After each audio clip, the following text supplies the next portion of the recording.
A palavra nos diz que Deus pode nos dar coragem por meio de provações. Todos passamos por diferentes provações. Normalmente, qualquer provação que você possa passar na vida, Deus vai usar isso para alcançar você e Ele vai usar isso para alcançar outros através de você. E isso acaba sendo uma bênção. Pode não parecer na hora. Pensei em compartilhar um pequeno fato incrível da história sobre a coragem através das provações. Provações e contratempos não precisam definir sua vida. Considere como exemplo Abraham Lincoln. Sua mãe morreu quando ele tinha 9 anos de idade. Seu pai não sabia ler. Ele falhou nos negócios aos 21 anos. Foi derrotado na corrida legislativa aos 22 anos. Fracassou novamente nos negócios aos 24 anos. Vencido pela morte de sua namorada aos 26 anos. Ele sofreu um colapso nervoso aos 27. Perdeu as eleições para o Congresso aos 34 anos. Casou-se com uma esposa que lutava com uma severa depressão e mais tarde doença mental. Perdeu outra eleição aos 36. Perdeu a eleição para senador aos 45. Falhou em um esforço para se tornar vice-presidente aos 47. Perdeu outra eleição para senador aos 47 anos. E das cinzas desses fracassos, ele foi eleito presidente dos Estados Unidos aos 52 anos. Libertou 4 milhões de escravos e salvou o país. Às vezes você pensa, eu já falhei tantas vezes. Mas talvez Deus esteja apenas preparando você para um grande trabalho, um grande sucesso e um grande ministério. E vemos que isso acaba acontecendo na vida de José. Só uma pequena revisão, porque alguns talvez não tenham lido ou não estavam aqui semana passada. José era o filho primogênito da esposa de Jacó, Raquel, mas ele não era o primogênito. Mas Jacó amava José mais que todos os seus filhos porque ele só queria uma esposa, e essa era Raquel, linda Raquel. Raquel também deve ter sido uma mulher muito boa em muitos aspectos porque ela treinou muito bem José. Ela morreu no parto do irmão mais novo de José, Benjamim. Mas aquele treinamento inicial deve ter sido algo extraordinário, pois José cresceu para ser um homem extraordinário com grandes escrúpulos. Mas Jacó, quando Rúben se comportou mal, Rúben teve um caso com uma das concubinas de Jacó e ele disse que Rúben, que é tecnicamente o primogênito, não teria o direito à primogenitura. Ele deu a José uma linda túnica de muitas cores. E isso deixou os outros irmãos com inveja. Aprendemos que esses mantos de muitas cores eram dados à realeza. Eu li alguns versos sobre isso na semana passada. Além disso, citações também dizem que eram para o ofício sacerdotal. Reis e sacerdotes usavam essas vestes de cores lindas. Deixe-me ler alguns versos sobre isso. Êxodo 28, verso 2. E farás vestes sagradas para Arão, teu irmão, para glória e beleza. O verso 6 diz, e farão o éfode de ouro, e de azul, e de púrpura, e de carmesim, e de linho fino torcido, de obra esmerada. Então, ao pensarmos num manto de muitas cores, por favor, apague a imagem que você tem em sua mente de José vestindo um manto de arco-íris. Devia ser mais parecido com o bordado que você vê com os reis e os sacerdotes descritos aqui. Mas para o resto da família, aquilo significava José vai receber a bênção do primogênito. Embora ele fosse o segundo depois do mais novo, ele era o primogênito de Raquel. Eles ficaram tão bravos, daí ele começou a ter sonhos, visões de grandeza, que ele seria um grande governante e todos acabariam se curvando a ele e ele não queria irritá-los. Ele só estava impressionado. Deus tinha um grande destino para ele, ele só queria compartilhar com alguém. E isso os deixou ainda mais furiosos. A Bíblia diz 3 vezes no capítulo 37, eles odiavam e os odiavam ainda mais. Quando o pai enviou José para descobrir onde seus irmãos estavam pastoreando as ovelhas, ele é enviado do pai procurando por seus irmãos perdidos, como Jesus. Eles o avistam e dizem, ali vem o sonhador. Vamos matá-lo, jogá-lo num buraco e dizer que alguma fera o devorou. Rúben os impediu e disse, ele é nosso irmão, não vamos tirar sangue dele, vamos só jogá-lo na cisterna. Vamos jogá-lo num poço vazio. José chegou, eles tiraram seu manto, jogaram-no em um poço, sem água, e sentaram para comer.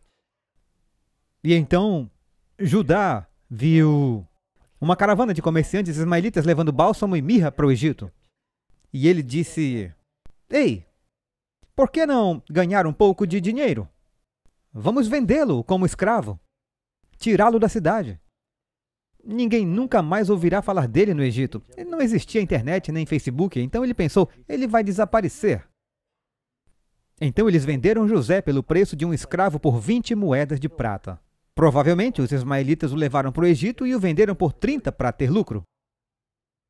Então aqui você tem José sendo vendido por um dos 12, como Jesus também foi vendido, pelo preço de um escravo, por prata, por Judas. E Judas no grego é Judá.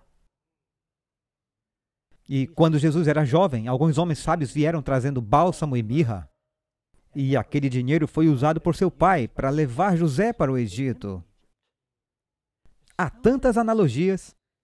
Então aqui é onde entramos na nossa história. E o interessante é que José é uma das poucas pessoas na Bíblia que tem uma visão com antecedência contando sobre o seu destino. Jeremias, Sansão, Maria, Paulo, José receberam visões dizendo Deus tem um destino para o seu futuro. Você pode não ter tido um sonho ou visão, mas Deus tem um propósito para a sua vida. E amigos, isso mexe muito comigo porque eu me lembro de passar a infância me perguntando se havia algum sentido para a vida, sendo criado praticamente como ateu ou agnóstico. E depois que eu encontrei o Senhor, eu superei isso pela verdade de que Deus tem uma vontade e um destino de providência para a vida das pessoas. E eu nunca teria sonhado com a maneira como o Senhor conduziu e trabalhou em minha vida e foi tudo obra dele em sua providência. Então eu só o louvo porque Deus às vezes leva você a passar por provações para prepará-lo para o ministério. E é o que acontece com José aqui. Então, pegue a sua Bíblia e abra em Gênesis capítulo 39. E vemos que José agora passa dessas provações para uma fase de sua vida onde ele é um servo fiel. Antes disso, porém, ele deve se render totalmente. Enquanto os negociantes ismaelitas estão trazendo José para o Egito, porque ele estava procurando seus irmãos numa área do norte chamada Dotã. Seu pai enfrentou uma ameaça com a família e todos os servos em um lugar chamado Hebron. Os comerciantes ismaelitas indo para o Egito, era necessário que eles voltassem por onde? Pelas colinas onde José podia ver sua família. Então você imagina José agora vendido como escravo por seus irmãos, tratado terrivelmente. Humilhado e abusado, ele implorou, eles não mostraram misericórdia. Ele agora está amarrado atrás de um camelo, sendo levado para ser vendido como escravo, onde ele tinha sido o filho mimado de um nômade rico. Israel, ou Jacó, era muito parecido com um rei naquela época. Os reis eram sheiks, eles tinham servos, riquezas, tribos, rebanhos e manadas e... José, o príncipe herdeiro, agora sendo vendido como escravo. E ele podia olhar para longe e talvez até ver os fios de fumaça saindo de sua casa, pensando em seu pai, como ele ficaria com o coração partido porque agora o seu filho não voltou para casa. Ele ouviu seu irmão dizer, diremos que uma fera o devorou. E ele pensou como seu pai sofreria. Jesus estava ciente do luto de seu Pai Celestial com a ausência de seu filho. José, então, fez uma resolução. Rendição total. Ele disse, Senhor, eu acredito que tu me deste esses sonhos sobrenaturais porque tu tens um plano para a minha vida. Você descobrirá mais tarde que José não apenas tem sonhos, ele tem a habilidade de interpretá-los. Você acha que ele sabia algo sobre o seu próprio sonho, já que ele interpretava o sonho de outras pessoas? Ele sabia que Deus tinha um grande plano para ele. Diz, Senhor, o que quer que aconteça, eu vou me render e confiar totalmente em Ti. Amigo, se você consegue manter essa decisão em sua vida será muito mais feliz. Aconteça o que acontecer, você fará o melhor para servir a Deus, para ser fiel. Aconteça o que acontecer, você vai confiar no Senhor. E fazer o possível para representar a Cristo. O que vier à tua mão para fazer, faça para o Senhor. Seja você o que for, faça todas as coisas para o Senhor, onde quer que Ele o tenha colocado na vida.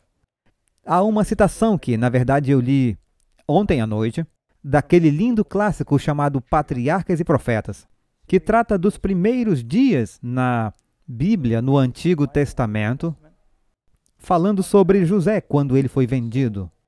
Diz que a sua alma se emocionou com a grande determinação em provar-se fiel a Deus, em todas as circunstâncias para agir ao se tornar um súdito do reino do céu.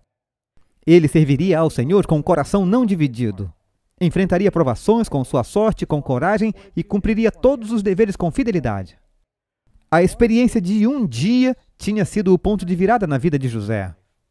Sua terrível calamidade o transformou de uma criança mimada em um homem, atencioso, corajoso e seguro de si.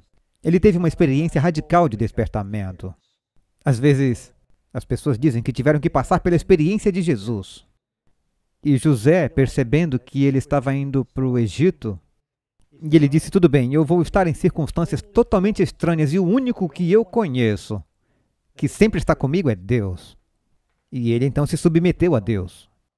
E então ele desce para o Egito, e é aqui que você desce para o capítulo 39 de Gênesis, ele se torna o servo fiel aqui. Eu só vou ler os primeiros versos aqui. E José foi levado para o Egito, e então Potifar, um oficial do faraó, capitão da guarda, essa frase, capitão da guarda, aparece várias vezes nessa passagem, que faz com que acreditemos em alguns escritos e comentaristas antigos de que ele, na verdade, tinha a posição de chefe de polícia, também chefe dos carrascos. E então ele tem uma posição poderosa. Agora Deus deliberadamente coloca José em conexão com, aliás, eu não terminei, o oficial de Faraó. O final do verso. Oficial de Faraó, capitão da guarda, homem egípcio, comprou-o da mão dos ismaelitas que o tinham levado lá. Então, o Senhor em seu projeto havia colocado José, ele tinha só 17 anos. A propósito, podemos mapear a vida de José com bastante clareza, algumas idades e datas são dadas. Ele tem 17 anos de idade, ele está no auge da idade adulta o suficiente para ser convocado, mas ainda é muito jovem. E eles o levam para um leilão lá no Egito, onde os escravos eram comprados e vendidos. Ele podia ter sido comprado por qualquer pessoa, mas ele é comprado por alguém que está conectado com o palácio, com o governo, com a ciência, com os líderes. E isso fazia parte do projeto de Deus, porque José fez um curso intensivo de educação. Primeiro ele teve que aprender a língua egípcia. Evidentemente, ele era inteligente, porque ele aprendeu bem rápido. Quando a gente é jovem, isso é fácil. Vocês já perceberam? Uma família de estrangeiros vem para os Estados Unidos e eles têm 3 filhos. As crianças todas falam inglês em 6 meses. E 20 anos depois, os pais ainda estão lutando. Vocês riem porque é verdade. É incrível para mim. Então José aprende muito rápido. E ele percebe tudo ao seu redor. E ele diz, se eu vou ser um escravo, eu vou ser um bom escravo. E mais tarde, uma garotinha foi capturada pelos sírios e vendida para a casa de um general sírio chamado Naaman. E ela leu a história de José. E ela disse, se eu vou ser uma escrava, eu vou ser uma boa escrava. E ao invés de pagar o mal com o mal, eu vou buscar chamar a atenção dos meus senhores. E então José era fiel, bom, honrado, gentil, simpático. No verso 2 diz, o Senhor estava com José. Agora, ao passar por uma provação, você pensa que Deus te abandonou. Às vezes, passando por uma dificuldade, você pensa, Deus me deixou. Deus pode querer que você passe por uma provação. Jesus, às vezes, nos deixa passar pela fornalha ardente, mas Ele passa por ela conosco, amém? Você pode cair na cova dos leões, mas o Senhor também vai para a cova dos leões. A Bíblia diz, ao passares pelas águas, eu serei contigo. Então sim, José passou por alguns momentos difíceis, mas 4 vezes neste capítulo, você procura mais tarde. Diz, o Senhor estava com José. O Senhor estava com José. O Senhor estava com José. Embora pareça que as coisas numa situação estejam indo de mal a pior, o Senhor está com ele. Aqui nos diz que, porque o Senhor é contigo, tipo norte, sul, leste, oeste, para onde for, o Senhor está contigo. Jesus disse, eu estou contigo aonde quer que fores, até o fim dos tempos. Amém? E ele foi um homem de sucesso, agora está chamando José de homem. E ele estava na casa de seu mestre, o egípcio. Então ele não trabalha só no campo, ele tem responsabilidades na casa. E o seu mestre viu que o Senhor era com ele. E o Senhor fez que tudo prosperasse em suas mãos. Então José achou graça aos seus olhos e o serviu. E ele o fez superintendente de sua casa.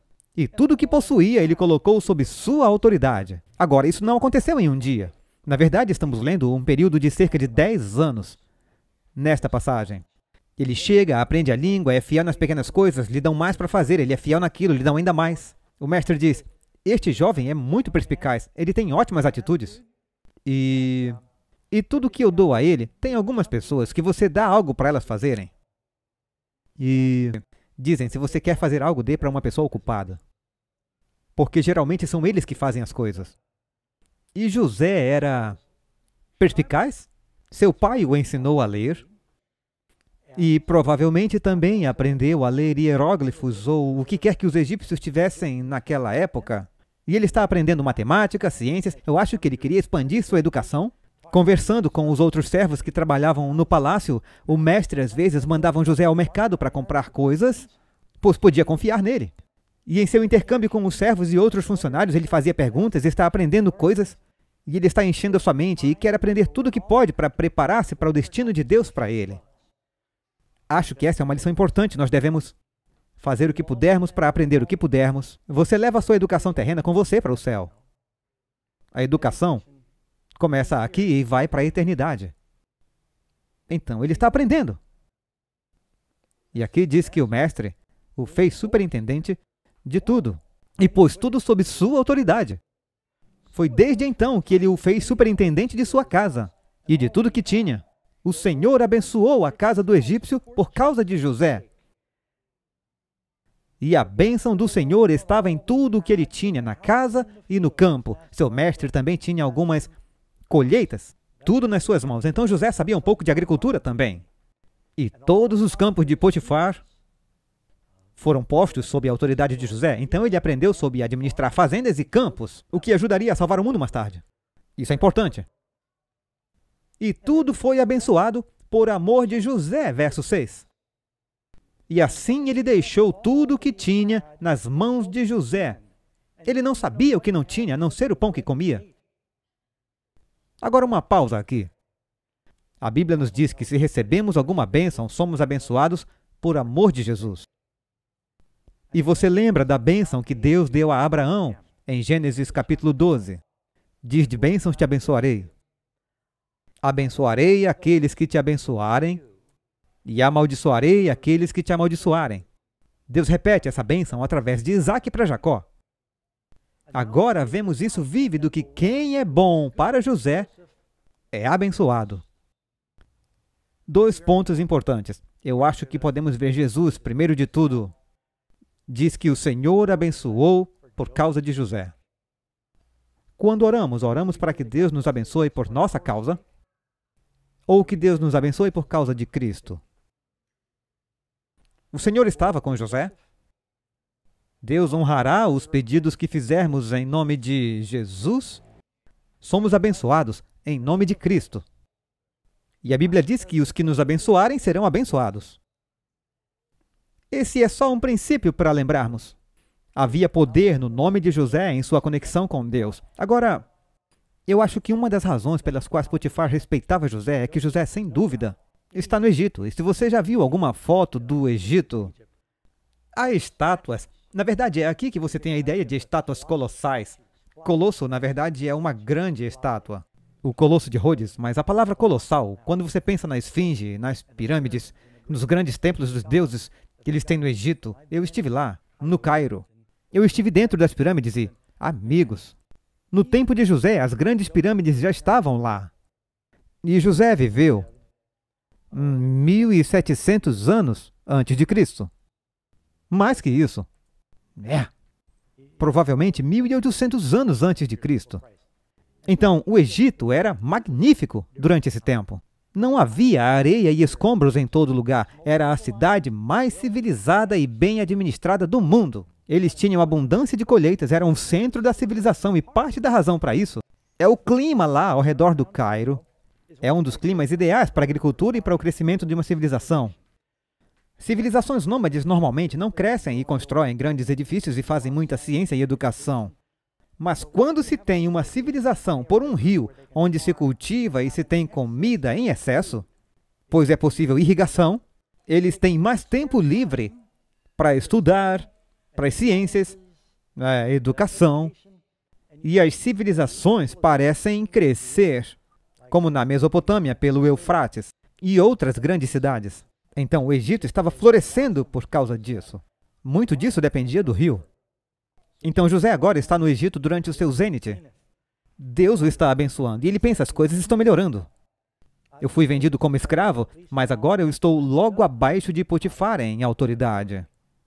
E Deus está abençoando. Então, agora José tem cerca de 27 anos, e ele está no auge, como um jovem. E diz aqui no verso 7, no final do verso 6 diz, José era bonito em forma e aparência. E isso nos lança para a próxima parte da história. Mas vou pausar aqui. Várias pessoas que são tipos de Cristo na Bíblia também diz que eles tinham boa aparência. Davi, um tipo de Cristo. Boa aparência. Moisés. Bem, pelo menos quando bebê, diz que ele era bonito, porque jogaram os outros no rio, mas quando viram que ele era um bebê bonito, sempre é estranho quando eu leio isso. Lemos sobre a lei e os bebês jogados no rio, mas ele era uma criança bonita. Ele é um tipo de Cristo. E então diz, José, é porque Jesus é lindo. Jesus é lindo, amigos. Amém? Bonito Salvador. Mas, agora a história muda. Verso 7. E aconteceu que, depois dessas coisas, que a mulher de seu senhor pôs os seus olhos em José. E em palavras que não podem ser mal interpretadas, ela disse, deita-te comigo. Então agora vimos José como um servo fiel. A propósito, Jesus é o servo, profetizado no Antigo Testamento como o servo. Você pode ler em Isaías 52, 13. Eis que meu servo agirá com prudência. Será exaltado e elevado e muito sublime. Muitas vezes no Antigo Testamento, o Messias foi predito como sendo o servo. Antes de governar, saiba servir. E Jesus veio como um de nós. E ele diz, eu estou entre vós como aquele que serve. Aquele que deseja ser grande entre vós, seja o servo de todos. Uma das chaves para um cristianismo bem-sucedido e uma igreja bem-sucedida é servir uns aos outros. Portanto, José é um bom servo. Notamos algo mais sobre José em sua qualidade de servo. Nos diz que ele é um servo bem-sucedido, tudo o que ele faz é bem feito. Observe, lendo Marcos capítulo 7, falando de Jesus, Marcos 7:37, e admirando-se sobremaneira diziam, tudo ele faz bem, tudo o que José toca parece que é abençoado. E quanto a Jesus? O testemunho da palavra é que ele fez todas as coisas bem. Agora, eu não disse ainda o que significa o nome José, que significa adição, adicionar. Jesus não abstrai. Jesus adiciona à sua vida. Alguns dizem, eu quero ser cristão, mas tenho que desistir de tanta coisa. Isso é um mito. É requerido algo para ser cristão? Você pode desistir de algo para ser cristão, pode custar ser cristão, mas paga muito mais do que custa. Foi o que Jesus disse. Cristo diz em Lucas capítulo 18, verso 29. Respondeu Jesus, digo-lhes a verdade, ninguém que tenha deixado casa, mulher, irmãos, pai ou filhos por causa do reino de Deus, deixará de receber muitas vezes mais. E ele acrescenta, na presente e na futura, a vida eterna. Deus acrescenta, Jesus disse em João 10, verso 10, o ladrão não vem senão a roubar, matar e destruir, e eu vim para que tenham vida. Que tipo de vida? Com abundância. Jesus é uma adição à sua vida. Ele multiplica bênçãos. Ele dá e dá e dá novamente. Amém? São bênçãos para nós que não podemos contá-las. Vejamos o que Paulo diz em Efésios 3, verso 20. Ele quer fazer infinitamente mais do que pedimos ou pensamos. Portanto, José acrescentava. E ele era fiel nas pequenas coisas. Agora, esse é outro princípio que vemos. Lucas 16, 10. Quem é fiel no pouco, também é fiel no muito. Então, quando José estava na casa de Potifar, quando varria, ele não olhava para a direita e para a esquerda, ninguém estava olhando e ele varria a sujeira para debaixo do tapete. Ele juntava com a pá e levava até a lixeira. José foi fiel nas pequenas coisas. E se você for fiel nas pequenas coisas, você terá sucesso nas grandes coisas. Pequenas coisas importam para Deus, amém? Mas agora, não é de Jesus, é José, o servo fiel. Agora nós o vemos como o inocente bode expiatório. A esposa de Potifar lança seus olhos sobre José. Este jovem bonito, eu não sei o que está acontecendo entre o senhor e a senhora Potifar, mas evidentemente ela estava insatisfeita. E ela lançou seus olhos sobre José, e talvez seja um bom momento para mencionar versos na Bíblia que nos dizem que pecado não é só cometer adultério, mas uma pessoa comete adultério com um olhar. Normalmente começa com um olhar. Não é só. Jesus disse, se um homem olhar para uma mulher, ele pode cometer adultério em seu coração. Todos nós sabemos que claramente uma mulher também pode olhar para um homem. Amém? Eu não sei quando vou poder dizer isso novamente, então é melhor eu dizer agora. Nós já sabemos que todo mundo luta contra a tentação. Alguém saudável em algum ponto na vida provavelmente lutou com pensamentos impuros? Não piore as coisas para ninguém, vestindo-se de uma forma que seja provocativa.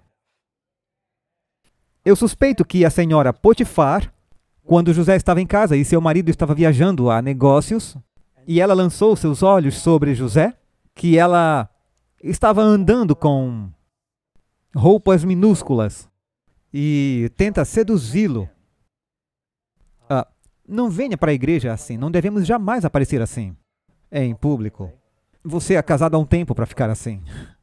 Mas eu só pensei em lembrar que a cultura está sempre dizendo aos homens e mulheres para tentarem se vestir sexy. Os cristãos deveriam parecer sexy. Amigos, eu acho que devemos ser arrumados, limpos, atraentes, nosso sorriso, nossa aparência, mas não tentar deliberadamente acentuar as curvas, a ponto de fazer seu irmão ou irmã tropeçar. Amém? Você não ouve muito isso. E, bem, eu já falei o suficiente. Cheguei onde queria. Então a senhora Potifar se transforma na senhora Potifogo. Aconteceu algo. E ela diz, venha cá, deita comigo. Ele diz, não. E, categoricamente, ele se recusa. Agora, eu só acho que deveríamos levantar e torcer por José agora. Porque todo mundo gosta de falar sobre a queda de Sansão com as mulheres, Davi com as mulheres, a queda de Sansão com muitas mulheres. E gostamos de dar desculpas, mas esquecemos de pessoas como José, que é um vitorioso. Esquecemos de pessoas como Jó, que disse, eu fiz uma aliança com os meus olhos, por que eu deveria contemplar uma empregada? Há exemplos na Bíblia de pessoas que foram bem-sucedidas. Eu apresento a vocês. Por exemplo, José disse, não, é errado. Ele era um jovem saudável, depois ele se casou e teve uma família. Tá tudo dando certo. E ainda assim ele consegue dizer não, porque ele sabe que é errado. Sua mãe e seu pai, durante seu tempo de influência, o impressionaram com essas verdades. Observe o que diz no verso 8. Mas ele se recusou, louvado seja Deus. E ele disse para a esposa do seu mestre, olha, o meu mestre nem sabe o que há comigo na casa. E ele entregou tudo o que tem na minha mão. Outro lugar onde ele é um tipo de Cristo. Tudo feito. Jesus fez tudo. Tudo que foi feito por ele. Não há ninguém na sua casa maior do que eu. É a segunda vez que você descobre que não há ninguém maior. Veja, José é o filho amado, é o favorito do pai. Agora ele é o escravo favorito. Depois você o verá retratado como o administrador da prisão favorito.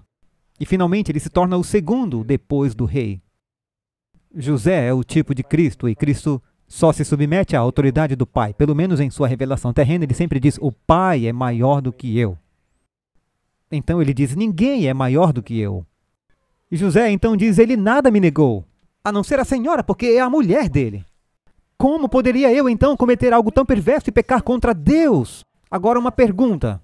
A essa altura, os 10 mandamentos já eram conhecidos? Não. Haviam sido escritos em algum lugar? Também não. Eles sabiam que o adultério era um pecado naquela época? Quando Caim foi informado por Deus, o pecado está na porta do seu coração e Caim mata o seu irmão. Foi um assassinato, um pecado ali fora no jardim do Éden? Sim, foi. As pessoas pensam que os 10 mandamentos não existiam até o Êxodo 20. Eles estão enganados.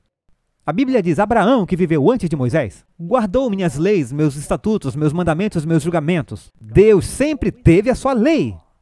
A propósito, eu posso acrescentar que o sábado remonta ao jardim do Éden. Todos os 10 mandamentos estavam lá no começo, amigos, incluindo o adultério. E José disse, como eu posso cometer esse pecado contra Deus? Isso seria desonroso para o meu mestre. Desonroso para Deus. Então assim ela falou com José dia após dia. Com que frequência a tentação vem? Dia após dia. Às vezes o diabo aparece como um sundae com calda de chocolate. Às vezes ele aparece numa oportunidade errada de trabalho. Às vezes no marido ou na esposa de outra pessoa. E ali estava o diabo, operando por meio dela. Ela é um ser humano. Dia após dia. Como José respondeu à tentação? Ele não deu ouvidos para deitar-se com ela, nem para estar com ela. A Bíblia diz, fuja da tentação. Amém? Ele tentou ficar o mais longe que pôde da senhora Potifogo. Mas ela estava tramando. E diz que aconteceu que quando José entrou na casa, ele tinha que entrar em casa para fazer seu trabalho. Nenhum dos homens estava na casa. Eu me pergunto como isso foi combinado. Ela mandou todos resolverem algo fora. E ela o pegou pela roupa e disse, deite-se comigo. Mas ele agora, vamos fazer uma pausa aqui. O que está rolando na mente de José? Ele não percebeu apenas que o nome do seu chefe, Potifar, significa touro gordo. Não sei se isso tem a ver com o tamanho de Potifar. Pode ter sido um homem grande, mas é isso que Potifar significa, touro gordo ou touro africano, um dos dois. E ele está pensando, olha, todo mundo sai perdendo nessa situação. Se eu tentar satisfazê-la e violar minha consciência, quanto tempo isso vai durar? E o escândalo, você acha que pode manter essa coisa em segredo? Sempre se descobre. O diabo tenta você a pecar secretamente, mas depois ele espalha para todo mundo. Não funciona. Ele sabe que esse negócio não vai durar, especialmente num... Ele também lembrou, eu disse que isso voltaria. Ele lembrou que em sua própria família, seu irmão mais velho tentou ter um caso secreto com sua madrasta, Bila, Ruben. E isso o impressionou profundamente. Aquele escândalo trouxe muita dor para a família e ele viu a dor de seu pai. E ele pensou, como eu vou causar essa dor no meu Pai Celestial? E ele pensa, se eu continuar me negando a ela, a vida vai ficar difícil. E se Potifar descobre, eu estou morto. É como se ele estivesse dizendo, o que eu faço? E ele finalmente diz, Senhor, as opções terrenas não parecem boas, eu vou confiar em Ti e fazer a coisa certa. Às vezes você pensa que não há saída, faça a coisa certa e confie em Deus. E se você sofrer por fazer o bem, é melhor do que sofrer por fazer o mal. Então ele se recusou a ficar com ela. Ela o pegou e disse, deite comigo. E ele fugiu e correu para fora. Foi quando ela viu que ele tinha deixado a roupa dele na mão dela. Você percebe que José sempre tem problemas com seu manto? Ele deixou a roupa dele na mão dela e fugiu para fora. Ela então percebeu, ele pode contar para o meu marido. Eu preciso arrumar as coisas e fazer parecer que ele começou. Muito conveniente. Tem um ditado, eu acho que não está na Bíblia. Nem o inferno é como uma mulher desprezada. Devia estar na Bíblia, pois é verdade. Quando ele recusa sua tentativa final, essa doeu mesmo. Ela chamou os homens da casa e falou com eles, dizendo, vejam, ele trouxe para nós este hebreu. Notem que eles não são chamados de judeus ou israelitas ainda, porque eles ainda estão sob o comando de Abraão, o hebreu. E é do povo de Éber, os descendentes de Éber, para zombar de nós. Ele veio se deitar comigo e eu gritei em alta voz. Agora ela chama todos os criados para que sejam testemunhas com ela quando o marido dela chegar em casa. E aconteceu que, quando eu ouvi, eu levantei minha voz e gritei. Ele deixou sua roupa comigo e fugiu e saiu. Ela guardou sua roupa com ela até que seu mestre voltasse para casa. Agora é a segunda vez que a roupa de José está sendo usada para cobrir o pecado de outra pessoa. O que cobre o nosso pecado? A Bíblia chama de o manto da justiça de Cristo. Amém? Então ela falou com ele estas palavras, dizendo: o servo hebreu que tu trouxeste para mim veio até mim para zombar de mim. E aconteceu que eu levantei a minha voz e gritei. Ele largou sua roupa comigo e fugiu para fora. Então foi quando seu mestre ouviu as palavras que sua esposa falou com ele, dizendo: teu servo fez isso comigo dessa forma. Sua raiva foi despertada. Agora, eu não acho que Potifar já está casado com essa moça há um tempo. Ele devia saber que ela tinha problemas. E ele observou a fidelidade e a integridade de José por 10 anos agora. Então, quando ela inventou aquela história de que do nada o servo fiel tentou estuprar sua esposa em casa, ele se perguntou se era verdade mesmo, se ele realmente acreditasse, e parte do seu trabalho era executar. Acho que teria sido o fim para José. Mas como ele estava com raiva e tinha algumas dúvidas persistentes, ele o colocou na masmorra. Talvez ele tivesse que livrar a cara de sua esposa e os outros servos que ouviram isso. Ele pensou: o que vai acontecer em nossa casa se eu não ficar com a minha esposa nessa? Então José se torna o bode expiatório, o portador de pecados, que carrega os nossos pecados. José sofre por causa do pecado dela. O que representa uma mulher? Igreja. José sofre por causa dos pecados da mulher. Soa familiar? Jesus sofre por nossos pecados. O mestre de José o leva e o coloca na prisão, um lugar onde os prisioneiros do rei foram confinados. E de novo agora, quem está na prisão com José? Não a ralé de prisioneiros pobres, mas os prisioneiros do rei. José, durante seus anos na prisão, está recebendo mais educação. Agora eles têm muito tempo na prisão. E ele faz perguntas e aprende. Então, algo a se notar. Você não encontra em lugar nenhum José dizer qualquer coisa em sua própria defesa nessa história. Quando Jesus é julgado, ele se defende ou ele é manso? A Bíblia nos diz em Isaías 53, verso 7, ele foi oprimido e afligido, mas ele não abriu a boca. Ele foi conduzido como um cordeiro para o matadouro e como uma ovelha diante do seu alambrado em silêncio, então ele não abriu a boca. Ele resiste fielmente à tentação, mas ele não diz nada para se defender. Ele sofre como um cordeiro inocente pelos pecados dos outros. Quando eu leio a história de José, especialmente essa última sessão, eu me lembro daquela grande citação do livro Educação. A maior necessidade do mundo é a de homens. Homens que não se comprem nem se vendam. Homens que no íntimo da alma sejam verdadeiros e honestos. Homens que não temam chamar o pecado pelo seu nome exato. Homens cuja consciência seja tão fiel ao dever como a bússola o é ao polo. Homens que permaneçam firmes pelo que é reto, ainda que caiam os céus. Dwight Moody ouviu alguém desafiá-lo uma vez e dizer: o mundo ainda está para ver o que Deus pode fazer em e através de um homem que é totalmente consagrado a Ele. E Moody disse: eu quero ser esse homem. Ou aquela mulher. Deus quer fazer grandes coisas através de você. Então José é levado e colocado na prisão, onde estão os prisioneiros do rei. Veja o verso 21, mas o Senhor estava com José. Deus está com seu povo mesmo na prisão, e mostra-lhe misericórdia, e favoreceu-lhe aos olhos do carcereiro da prisão. Karen e eu lemos recentemente, já faz quase um ano, eu nem devia dizer recentemente, mas os evangelistas usam termos proféticos dias por ano. Lemos este livro sobre um cristão chinês que se converteu, e ele passou anos na prisão por sua fé. Soltaram-no, ele voltou a ensinar e pregar, colocaram-no de volta na prisão. E ele disse: Deus está comigo quando estou pregando e quando estou na prisão.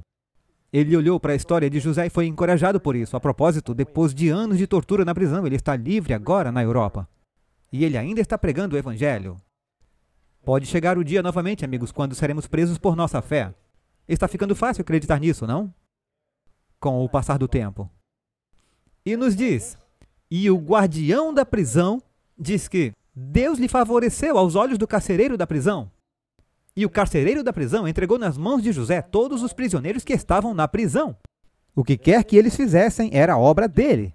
Talvez o carcereiro tenha falado com o capitão da guarda e dito, você prendeu esse rapaz, José? Ele disse, parece um rapaz esperto. Potifar disse, rapaz, desde que ele saiu, eu tive todo tipo de problema. Ele veio, Deus abençoou, ele saiu, está tudo desmoronando novamente. E o guarda disse, sim, Deus é com ele. Então o guardião dá a ele mais responsabilidade. Tudo que ele fazia prosperava. Então aconteceu que depois destas coisas, talvez eu tenha que abreviar para compartilhar esse aspecto da história, enquanto José está na prisão. Agora o vemos como um fiel administrador da prisão. E aconteceu que alguém tentou envenenar o faraó ou algo assim. Pois o faraó estava com raiva e 2 de seus servos. Seu mordomo, que cuidava do que o faraó bebia, era um confidente. Neemias era o mordomo do rei Artaxerxes, o copeiro, e o padeiro responsável pela comida que o faraó comia. As pessoas estavam sempre tentando despachar os reis naquela época com veneno.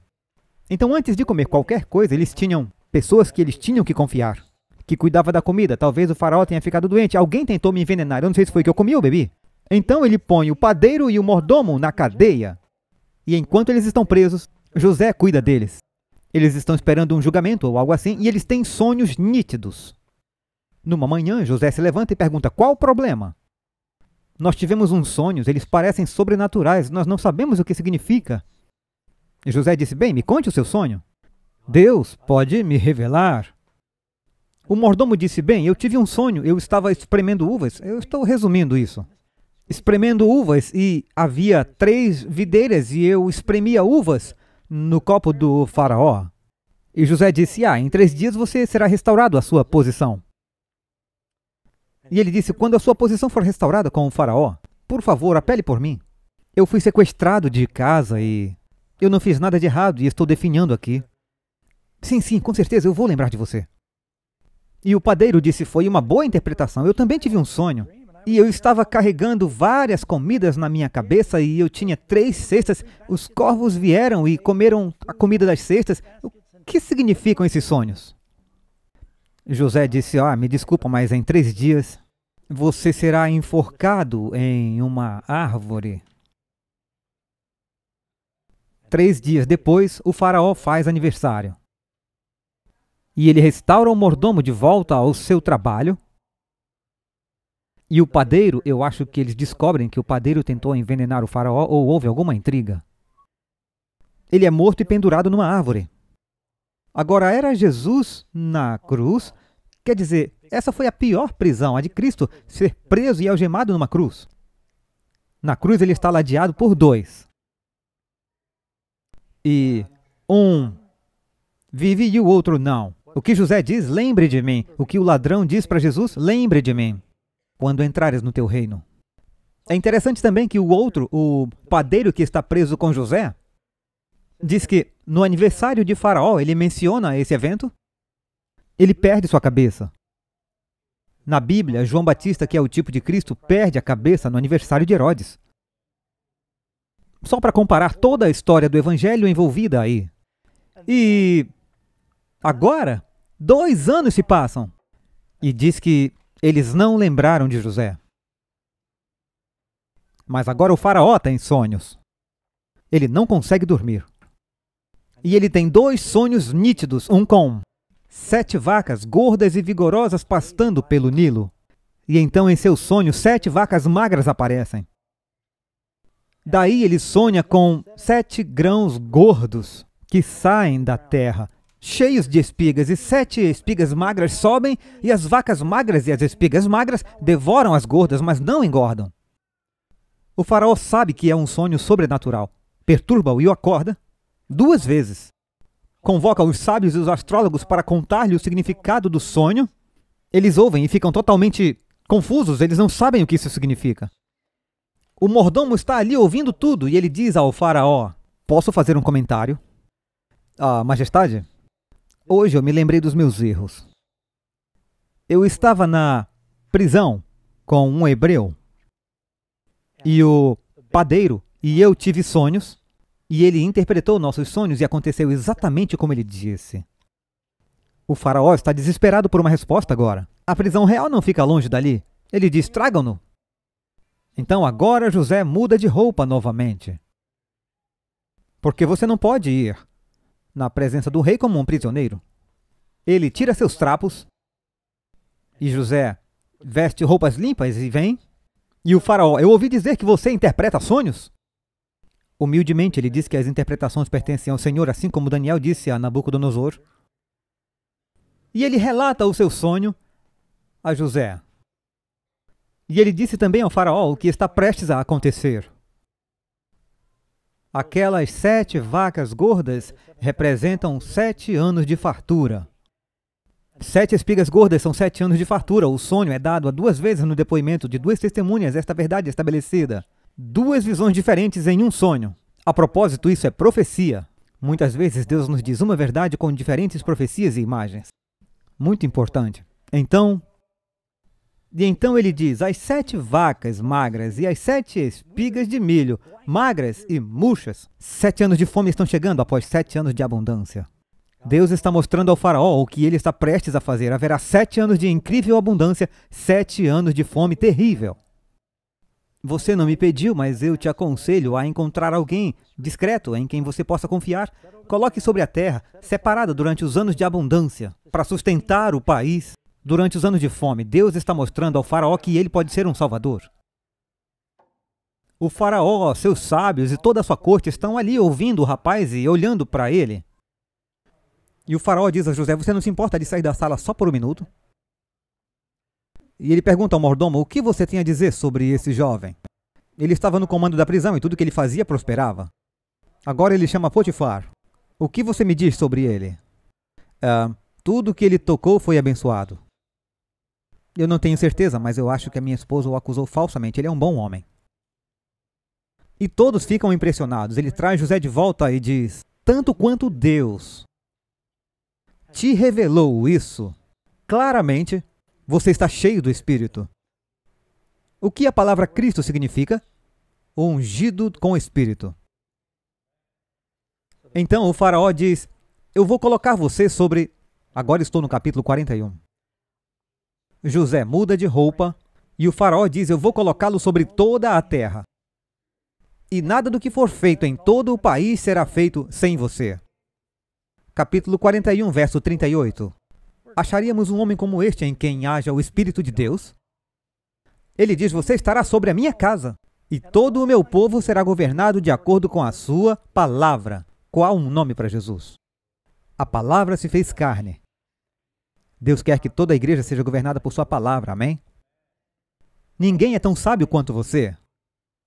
Jesus é o fruto do Espírito e a sabedoria também. Todo o meu povo será governado de acordo com a tua palavra. Faraó diz a José no verso 41, do capítulo 41. Veja, eu te coloquei sobre toda a terra do Egito. Continua dizendo toda. A Bíblia diz, este é o caso em relação a Jesus. Diz, todas as coisas foram colocadas sob Cristo em Colossenses. Então o faraó tirou seu anel, o sinete, que estava em sua mão e deu a José. Ele está dando a ele a sua autoridade. E ele o vestiu com roupas de linho fino. Ele está recebendo novas vestes novamente. Ele vai da prisão para o palácio em um dia. Em um dia, Jesus vai da tumba aos portões do Pai no céu. Não há mudança mais radical do que ir de uma tumba escura e morta na terra para a glória dos anjos no céu. Amém? José vai da prisão ao palácio em um dia. E você encontra esse cenário acontecendo muitas vezes na Bíblia. Eu vou colocar você acima de tudo. E eu vou dizer para todos, o que você fizer, o que você quiser, vá até José. Você pode confiar em José. Pergunte a José. E diz que José tinha 30 anos de idade quando saiu para governar a terra do Egito. Jesus veio até João Batista quando ele completou 30 anos de idade. Amigos, vocês veem ou eu estou imaginando coisas? Vocês veem? José é um tipo de Jesus. E agora vemos José como o Salvador. Ele está se preparando para salvar e nós temos mais para falar. mas o tempo está acabando. Uma vez eu ouvi de Billy Sunday. Ele foi para uma cidade, ele foi um evangelista famoso, foi um famoso astro do beisebol. Desistiu de uma carreira próspera no beisebol para se tornar um pregador. Foi fortemente convertido, livrou-se da bebida e viveu seus dias como um grande pregador, um pregador muito dramático. E ele falou sobre Nabucodonosor enlouquecendo. Billy Sunday ficava de quatro e rastejava. E ele ia para a cidade e orava pelas pessoas. E ele foi para uma cidade e estava armando sua barraca e preparando seu grupo para fazer uma campanha. Ele tinha uma equipe de oração e ele enviou um recado ao prefeito. Eu quero fazer uma oração especial pelo povo em sua cidade, que precisa ser salva. Você tem uma lista que possa me enviar? E ele ficou surpreso quando o prefeito lhe enviou a lista telefônica da área. Ele disse, eu penso que você vai achar a lista adequada das pessoas que precisam ser salvas. Porque todos precisamos de um Salvador, amém? José acaba alimentando o mundo com o pão da vida. Jesus é aquele pão que desce do céu e ele quer salvar você. Quando José estava sendo vendido para o Egito, ele fez uma consagração total de sua vida. E então Deus foi capaz de fazer coisas notáveis através dele. Talvez você não tenha confiado totalmente ao Senhor a sua vida. Ou como José, você pode estar passando por provações e se perguntando se Deus te abandonou. Você pode vir a Jesus a qualquer momento e Ele estará com você. Seja como um escravo ou como um prisioneiro, Deus pode estar com você durante suas provações. Talvez por uma doença agora ou alguma luta. Mas você precisa de Deus com você, amém? E há alguns que talvez nunca tenham convidado Jesus para os seus corações. Nós sabemos que há pessoas assistindo e o Espírito Santo falou com você e Ele quer te salvar dos seus pecados. José foi um salvador do mundo. Jesus é o salvador do mundo. Vamos orar. Pai do céu, nosso amoroso Senhor, nós te enxergamos nas sombras da história de José. Vemos como tu carregaste os pecados dos outros. Estamos cobertos por teu manto de justiça. Vemos, Senhor, a santidade na pureza da vida de José. Vemos a pureza de nosso Salvador. E, Senhor, oramos para que tu nos salve de nossos pecados. Nos alimenta com o pão da vida. Eu oro para que tu estejas com cada pessoa, Senhor. Derrama teu Espírito sobre a congregação e os que estão assistindo. Ajuda-nos a sermos verdadeiros cristãos no caráter e fiéis. Te agradecemos, oramos em nome de Jesus. Amém.